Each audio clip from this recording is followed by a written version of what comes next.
So about 2 weeks ago, I bought a new Razer.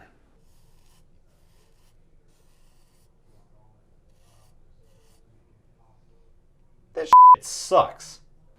No, not that kind of Razer. No, the Razer that I bought is the Razer Deathadder Chroma. So I bought this mouse because if you watched my last review that I just did, I bought the SteelSeries Rival 300 because I liked the original Rival. And I didn't care for the 300 because I didn't care for the harder grips. And I swear they changed the slight top, like the top of the mouse. I swear they changed it just ever so slightly that it just doesn't fit my hand right anymore. And it seems to be sliding out of my hand quite often. So I had one of these before before I bought my original 300. I bought I think it was the Deathadder 2013, which my buddy is using now, but I didn't care for it because I thought it was too slick. Like, I don't know if you can hear it. It's a very rough kind of texture to it. It's kind of weird, but I don't have that much of a problem with it anymore. I mean, it seems to work out okay. It's got these nice little rubber grips here on the sides, and it seems to be okay. I'm trying to get used to doing a claw style grip, and it's not so easy for me because I'm usually more of a palm, but I'm kind of like a hybrid, I guess, in a way. I don't know. It's kind of weird the way I hold my mouse. So I usually rest my ring finger right along this little curved part here, is usually where my finger ends up staying. And then I usually just slide my pinky along the mat, which it doesn't really bother me as bad as I thought it would. And I actually like this mouse a lot. It's very accurate. It's ergonomic. Well, for right-handers, it's very ergonomic. 10,000 DPI sensor, weighs about 105 grams. I think that's with the cable, if I rightly remember.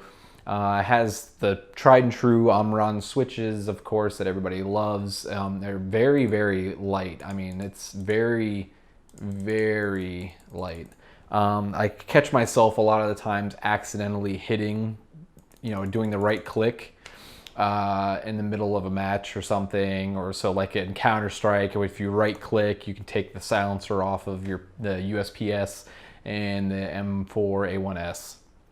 So I find myself waiting, if I'm like looking at somebody holding an angle or holding a corner or whatever, I find myself sometimes I just kind of like relax my right finger just a little bit, and it'll right click and it starts taking off the silencer. So I gotta hurry up and switch weapons back and forth. So it's kind of annoying in that sense, but they're very, very light triggers, so you don't have to worry about missing the shot and all that kind of stuff. But other than that, I mean, it feels extremely light compared to the Rival. I will say that it slides very, very good. The Synapse software is what you use. The big deal with the Chroma is basically it's RGB. So you can go in, instead of having to deal with just only green on the scroll wheel or green on the logo, you can change it to any color you want. What is it, 16.8 million colors or something RGB does. So you can do all of that, and that was the big thing about the Chroma, was that basically it just makes it RGB and you can change it from the green. I do like the location of the forward and back buttons. They're very easy to use. The back button is what I use for in-game communications for Counter-Strike, and I haven't had any issues with clicking it accidentally. I mean, you can hear it. It's a very pronounced click. I mean, you know you're doing it.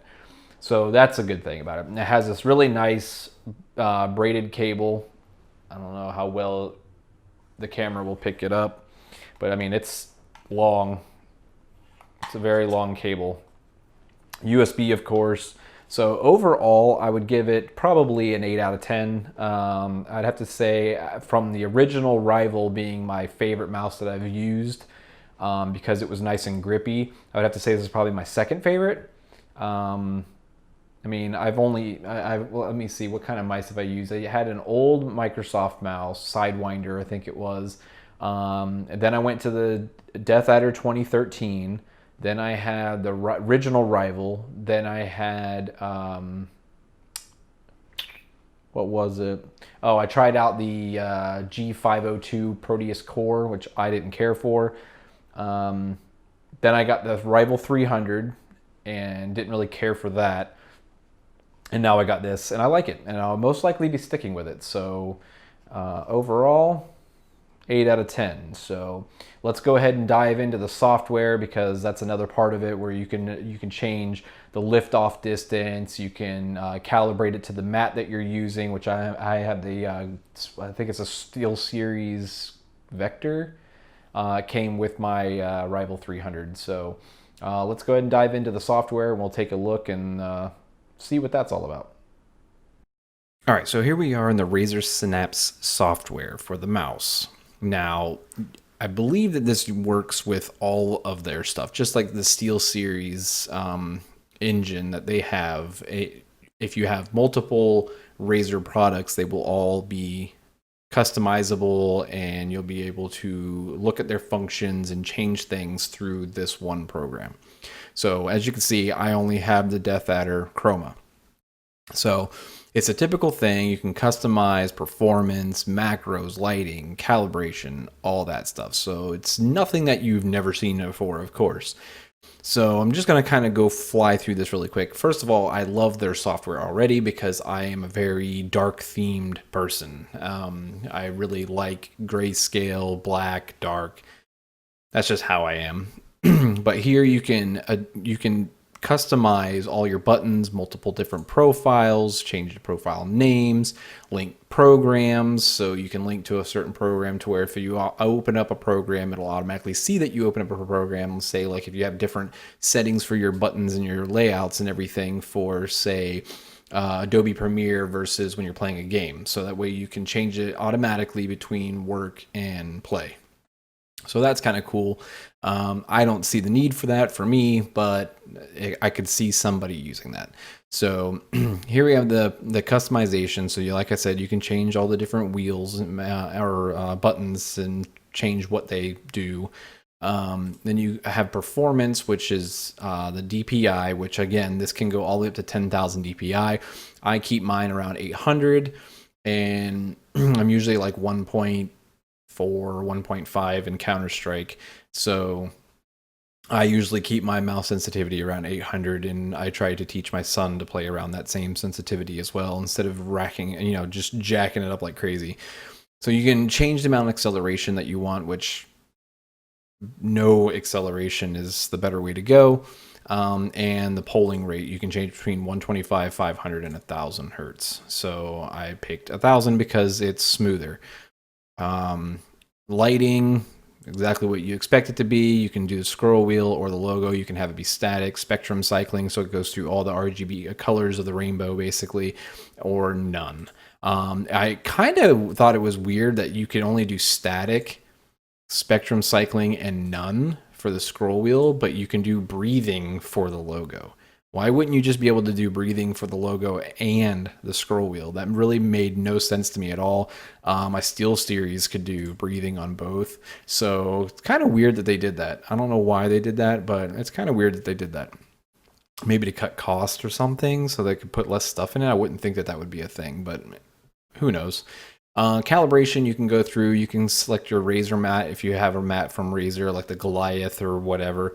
I chose other because that's what I have, and then you can have multiple different mouse pads. So I picked mouse pad 1 and I set it up. So basically what it does is it makes you you hold down left click and you trace back and forth across your mat as you're holding down the click. Once you go from one top left corner to the bottom right corner, you let go of the button, it calibrates the mouse, it calibrates how smooth it slides, all that. And then once you calibrate what mouse pad you're using, you can change the lift off range. So like if you're, somebody who's playing low sensitivity and you have to like lift up to go from one to make like a 180 degree turn or 360 or whatever in a game, which most people will, you can change the lift off range. So that way, if you don't have to lift your hand way up off the mat, you can just, real low. So that's kind of nice to be able to do. Macros, like I say in every single one of my videos about mice reviews, I don't use macros. So it's a typical thing: record delay, default delay, no delay. You can change the macro name, you can add macros, you can have it do different things for you automatically. I don't use them, so I can't really go into any more depth than that. If you use macros, then you most likely know how to use a macro, and you most likely know how to set them up. So I can skip that part. Now the Chroma app, the Chroma peripherals allowed third-party integration for a truly immersive gaming experience. Enabling this feature allows Chroma apps to control the light effect of your device. When you install Chroma apps or compatible programs on your system, it will be displayed here. So basically what it does is it says when you launch a compatible program, the Chroma apps will automatically take over your Chroma device lighting. When an app is active, all effects configured via the Chroma configurator will be hidden. So, yeah. I don't need this, so I don't have it on. Stats. Now the stats thing is pretty interesting. I just now recently turned it on. Usually it doesn't take this long to load. I don't know why it's taking so long to load. I bet you the software crashed. Good old Razer. So while it's trying to load anyway, basically what it does is it keeps track of how many left clicks, how many right clicks, how many back clicks. Okay, so I turned it on and it literally is loading up all of my games. That's crazy. Wow. All right, so I don't know. I might turn it back off then, because I don't know. I don't really know if I like it doing all that. But anyway, so let me see if I can find Counter-Strike. There we go. All right, so Counter-Strike, you can do last session, you can do today, yesterday, this week, this month. So basically what it does is it tells you all of this information: how many mouse clicks, the distance in inches. You can do imperial or metric. It'll show the distance of how far you scroll or how much you move the mouse, how many wheel rotations in inches or millimeters, I think, or centimeters probably, and profile switches, and how many times you use the macros. So that's kind of cool, and you can switch between your different devices, which obviously I only have the Deathadder Chroma. And then the other one is the heat map. So this one will tell you where you spend most of your time on the screen with your mouse cursor. So obviously the heavier, more dense area that you're in, that's what shows up as the hottest, because that's where you're using it more. As you can see, on this game here, he comes down and he clicks here quite often, so it's a little bit hot. Clicks up in here, and rest of it's kind of doesn't really go there very often, but right here he's click, just clicking like crazy. So you have mouse clicks, mouse movement. It'll show you lines where your cursor has moved, so you can see it's a lot of side to side and every now and then up here. And keystrokes. So if you have a Razer keyboard, like what is it, a Black Widow, you can keep track of your keystrokes as well. So it's kind of cool. I haven't really messed with it yet. Like I said, I just turned it on. So I don't really know how well it works. So anyway, that's really about it, isn't it? As far as everything for this. So again, overall, I would say that I give the mouse, like I said in the earlier part of the video, is probably an 8 out of 10. There's a couple things, like I wish it had, like the rubber grip maybe came up a little higher, but again, I'm somebody that really likes the way that I hold my mouse is a lot different than other people, just like anything else. So everybody holds it differently. It's a very subjective thing, just like headphones and all that. It's very subjective. Some people might like it, some people hate it, some people think it's amazing, some people think it's crap. So it really all depends on you and how you hold your mouse. But for me, I definitely give it an 8 out of 10, and it will be my daily driver mouse from here on out.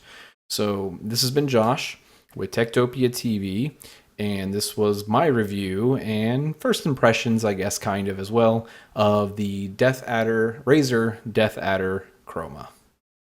Take care, and I will see you in the next video.